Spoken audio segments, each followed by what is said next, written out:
Hey everyone, I am Robert Holguin. Thank you so much for being with me on this Sunday night for another edition of Built in the Borderland. There have been a lot of changes on the immigration front as of late. Just last week, asylum seekers were allowed to come into El Paso from Mexico, and they'll be allowed to remain here in the U.S. while their asylum cases are reviewed. The same thing was happening in Brownsville, and the same thing was happening in San Isidro in Southern California. So this is a big change from the way things were done under the Trump administration. Under the Trump administration, there was something called the Migrant Protection Protocols that forced asylum seekers to remain in Mexico until their cases were reviewed at an immigration court here in the U.S. Well, that is all gone now because the Biden administration has done away with the MPP program. So what's happening right now is happening very slowly. About 24 or so asylum seekers are being allowed through each of those 3 ports of entry that I mentioned. Right now, we know that number will probably go up to 50 per day around the 10th of March. And then it'll go up to 75 per day, probably closer to the end of March. We're also going to meet the youngest school board member in the Borderland. We'll have a conversation with him about what attracted him to serve on the Cañutillo Independent School District's Board of Trustees. So that is a lot to get to, and we will get to it right now on this episode of Built in the Borderland.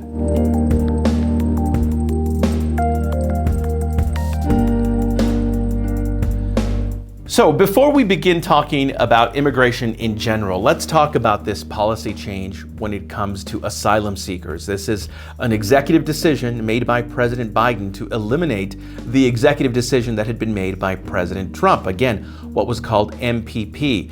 So let's catch up right now on how this will work, how these asylum seekers are being processed in Mexico, and then how they are making entry into the U.S. And this is about 25,000 asylum seekers that this applies to throughout Mexico, right? In Mexican border towns, which is where they're waiting. A lot of them in Matamoros, in Southern California, their border crossing there in Tijuana, and of course, Ciudad Juarez. So just to get an idea of how this will all work, this is a report I prepared that brings us all up to speed. Most of them came from Central America, or Cuba, or Brazil, but they came from all over, fleeing violence or poverty, and they are asking for asylum in the U.S. There's a lot of talk about how difficult this will be, but in many ways it's not difficult. Carol Ann Donahoe is with an organization called Al Otro Lado, a nonprofit that provides legal assistance for migrants. We're talking about human beings that are coming here to seek asylum, and the challenge is not shoving them back or, thinking of where to warehouse them. The challenge is to let them come in a humane way. Under the Obama administration, asylum seekers were allowed to enter the U.S. and stay with family or friends while their asylum cases were reviewed. By 2019, a record number of asylum seekers were arriving at the border. Tens of thousands were surrendering to border agents every month. That ended when President Trump implemented his controversial Remain in Mexico policy. Asylum seekers were told to wait in Mexico. Armando Cavada is the mayor of Ciudad Juarez. He says there are about 1,000 migrants currently in city shelters waiting for their chance to enter the U.S. But he says more migrants are arriving every day. So how will it work? Homeland Security says the Biden program applies only to those already at the border who are enrolled in MPP, not the thousands of others who are already back in their home countries. Asylum seekers will go to staging areas in Mexico where they will be tested for COVID. If healthy, they will be taken to a local port of entry, fitted with electronic monitoring bracelets, and then turned over to nonprofits that will help the asylum seekers make their way to sponsors across the country. It's going to take collaboration and work. That was one of the things that DHS stressed to me. El Paso Congresswoman Veronica Escobar says the Biden administration is committed to an orderly and safe process. Testing, collaborating with NGOs, making sure that people are not put at risk, that everyone has masks, that protocols are observed in order to get them quickly from point A to point B, which is their sponsor. Critics say this will only incentivize more illegal crossings at the border. Before the election, then Acting Commissioner of Customs and Border Protection Mark Morgan warned against ending MPP. If you remove MPP, which is really what ended catch and release, we're going to be back to catch and release. And that was one of the biggest pull factors. They knew once they made it to American soil, they were going to be released in the United States, never to be heard from again. I am joined now by Ann Donahoe. She is the managing attorney for the Family Reunification Project for a nonprofit binational organization called Al Otro Lado. They work to reunite families that were separated as part of the zero tolerance policy at the border. So first of all, Ann, thank you so much for making time to talk to us. Well, thank you for having me on. You know, you mentioned that there is a system in place that would allow these asylum seekers or migrants at the border to enter the country. There are a lot of people who feel like, listen, these aren't legitimate asylum claims. These are economic refugees that are not entitled to just automatically enter the country, especially, and then you couple that with a pandemic. Your response to their concerns? First off, I would say to those who say these are not legitimate asylum claims, that is why we have a court process. We have a process through U.S. Citizenship and Immigration Services to determine whether they're legitimate, quote unquote, asylum claims. Whether it is due to economic reasons, a lot of times economic reasons are tied to things that are very much related to our asylum laws. I mean, the push factors for these, for people leaving their country are very much tied to our own international policies and things like climate change. So, I mean, maybe you can't farm because you lost your land during the hurricane, right? So it's not as simple as saying, they're economic migrants. It's much more complicated than that. And what I would say is anyone who would flee their country for whatever reason, flee everything that they know and love. I mean, any one of us, that's a tough decision, right? And you don't make it lightly, and it's not a light, it's not an easy journey. So they should all be given the opportunity to state their claim. And I apologize, I don't remember the second half. The first was, what about legitimate asylum Right. claims? I think the other concern is that we're in a pandemic right now, so that we don't have the capacity to detain or to process. Okay, well, even the CDC itself said that, the pandemic is not a legitimate reason for turning away asylum seekers. I mean, we do have asylum laws. Not only that, but people go back and forth across the border every single day. I mean, you're in El Paso, right? I mean, you see the, workers or visitors, or you're going back and forth across the border all the time. And if they were really concerned about how large groups of people held in detention might create a problem during a pandemic, then they would be releasing all of the people who are in ICE detention right now, right? Apparently that does not seem to be a concern. It only becomes a concern when we're talking about specific groups. And we will be right back after this break.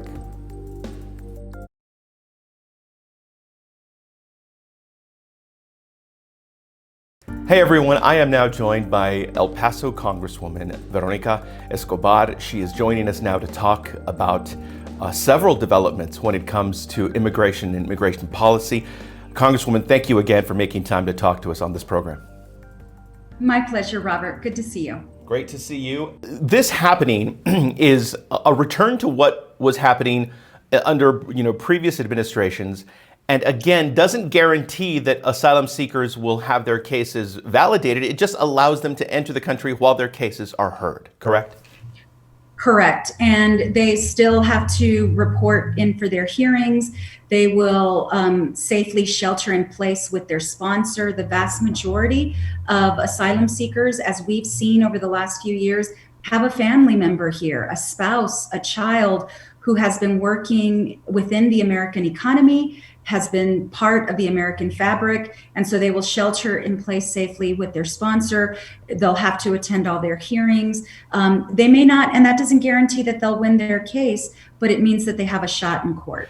There's protocols in place where they will be tested for COVID before they're brought over the border, and that safety element is in place because a lot of people feared as though like this is not the right time to reintroduce this program because of the pandemic. Your thoughts about that?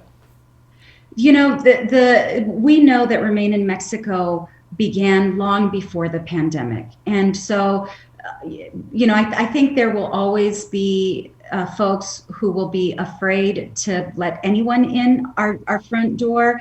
But we do have to look historically at the fact that this is a process that has been utilized by administrations long before the Trump administration. It was the Trump administration who dismantled as best he could and as quickly as he could the asylum system. And there are ways to safely ensure that people get from the camps, you know, in Matamoros, for example, or the places where they've been sheltering in Ciudad Juarez or any other border community. And it's going to take collaboration and work. That was one of the things that DHS stressed to me. Testing, collaborating with NGOs, making sure that people are not put at risk, that everyone has masks, that protocols are observed in order to get them quickly from point A to point B, which is their sponsor. We also spoke to Ruben Garcia. He is the director of Annunciation House. That's the largest migrant shelter in El Paso. He's been preparing for this day in terms of asylum seekers returning to El Paso. We talked to him about the changes that were made at the shelter in light of the fact that this is happening during a global pandemic. The numbers have been very low in comparison to 2018, 2019, but the building, the facility has been functional throughout, but with very few numbers. What is now going to change is that we're going to begin to receive the MPP population, the refugees that were enrolled in MPP and told to remain in Mexico that are now going to be allowed to enter the United States. So we're going to begin to receive them. We will be initially receiving 25 of them per day, beginning tomorrow, Friday. There will be no releases on Saturday, Sunday, but Monday through Friday, we will be receiving 25 refugees every day. Because of COVID, we've had to then make the necessary adjustments so that we can be COVID safe. So our room where the cots are, they're all socially distanced. Our dining rooms, we're going to have masks. We're going to have hygiene kits with the sanitation for sanitizers for hands. So all of that is going has been taken in. We've done a lot of walkthroughs with infectious disease doctors to help us do it as COVID safe. Coming up after the break, we meet the youngest school board member in the Borderland. Stay with us.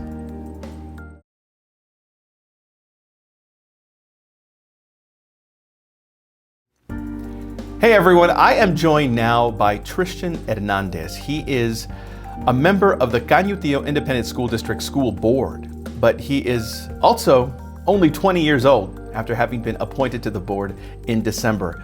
Tristan, thank you so much for being with us and having this discussion on education and how it relates to your decision to be on the board. Thank you for having me. I'm really excited. Well, let's begin at the beginning here. You are appointed to this school board at only 20 years old. You're still a college student at UTEP. Give me a sense of why someone in your position decided, yes, this is something I want to be involved in. So I think it boils down to essentially me being born and raised here in Cañutillo, that I was able to go ahead and find this great opportunity. I saw it on Facebook. I said, hey, you know what? I'll apply. Why not? And honestly, it's really just to give back to the community that gives back, that gave so much to me growing up, you know. Our dad always say, hey, like, it takes a village to raise a child, and that's true, you know, and Canotio is essentially our village. And being a student, being young, I think helped me more because I feel like I can connect very well to the students that we are serving and the community that we're serving, being that I am just 2 years out of high school, coming on 3. And yeah, I feel like, why not? Why do I have to wait? Why can't I go ahead and do it now, you know?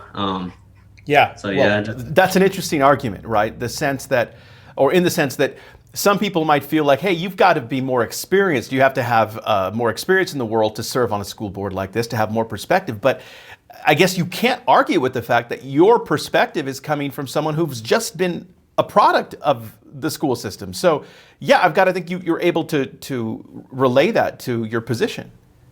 yeah, exactly.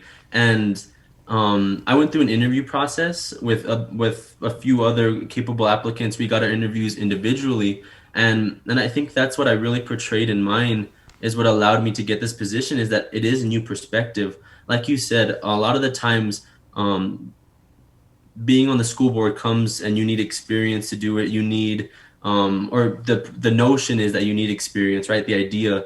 But I think that really what I bring to the table is essentially my youth, my new perspective on the board, where I'm closer in age to most of the students than I am to even the youngest school board member, you know. And me being young allows me to absorb the knowledge and experience the board's able to bring. So I'm not going in to make decisions based off of misinformation or infactual things that I'm hearing, right? I have the board, 6 other board members who are well experienced, who are well versed, who are able to help me and really bring the new ideas, bring the new perspective to it. So me not having that experience by myself is, I feel like, one of the least detrimental things I have going against me right now. Do you have any aspirations for staying in politics if you choose to run? I know you were appointed, but if you choose to run, and what are your future goals? I know you're an electrical engineering student, but what do you have in mind? Yeah, that's an awesome question, you know. And I really do think that since being appointed to this position, I've been looking out. I've been looking at what other people are doing, other young officials, and I do hopefully plan. I don't know exactly. The hope is that I am able to run again, hopefully with Canotio. You know, I would like to bring some change to the community, and bring good, impactful change, right?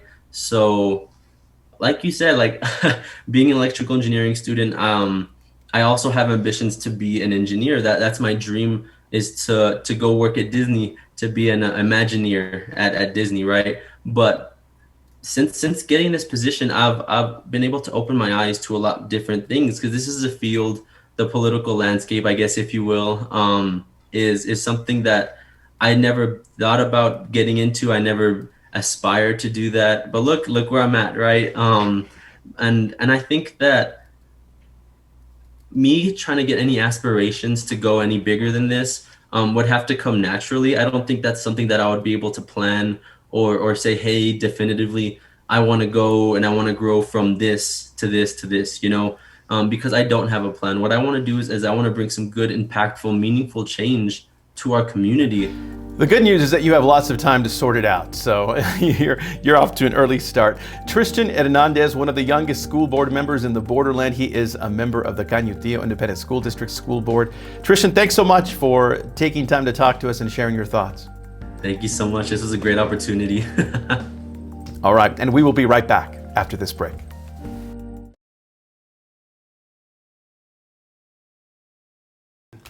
Welcome back, everyone. We're going to spend a little time now talking about an educator from southern New Mexico who we lost last week. Dr. Karen Trujillo was the superintendent at Las Cruces Public Schools. She was killed on Thursday night while walking her dogs when she was hit by a car. I am joined now by my colleague, Shelton Dodson from CBS 4 Local. Shelton, thanks for being with us. And Shelton, you and Dr. Trujillo, you guys went way back. Back to the early 90s. We were in college together, had a couple classes together. I can tell you, I'm certain she got an A+ in the class, and I'm certain that I passed the class because I probably copied her homework. She was a lot of fun, brilliant, hard worker, shed a lot of tears over the past few hours. Really gonna miss her. Yeah, this was so sudden and so sad. Shelton, can you talk to me about her legacy as an educator? Well, she's touched countless lives, Robert. So many people loved her. I, as you know, so many educators in southern New Mexico and really across the state of New Mexico, and I never heard anyone say anything bad about her. They absolutely loved her, from the time in the classroom to an associate dean at New Mexico State, all the way to the public education secretary, and then eventually she fell into the position of superintendent at Las Cruces Public Schools. She walked right into that huge ransomware attack, was like the first thing she had to deal with, and then the pandemic, and she did it all with grace. And she was exactly what LCPS needed at the time that she arrived there.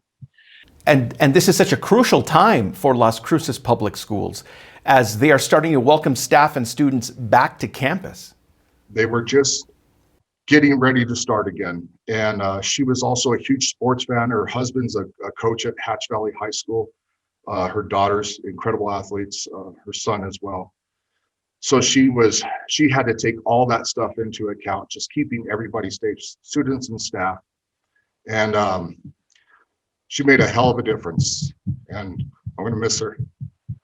Shelton, I am so sorry for your loss, and I am so thankful that you were able to talk to us about your friend, Dr. Karen Trujillo. It was my honor. Thank you, Rob.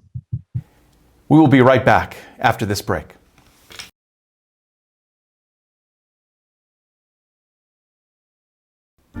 And that does it for this episode of Built in the Borderland. I do want to thank you for being with us this week. I am Robert Holguin. I'll be back here next week.